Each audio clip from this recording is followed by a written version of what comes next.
सुभद्रा योजनार आज जो समीक्षा बैठक होता से 2026-27 आर्थिक वर्ष आम पाखे नुआ आवेदन प्राप्त होती 3,17,966।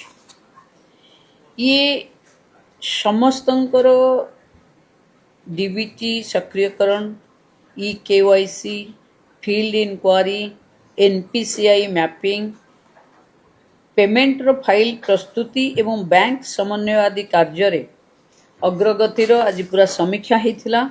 एथिरे 82,036 डीबीटी सक्रियकरण कहुई, 28,611 बायोमेट्रिक ई-केवाईसी एवं 3,53,059 फील्ड इंक्वारी संबंधी मामला शीघ्र संपन्न करने को गुरुत्व दिखाई।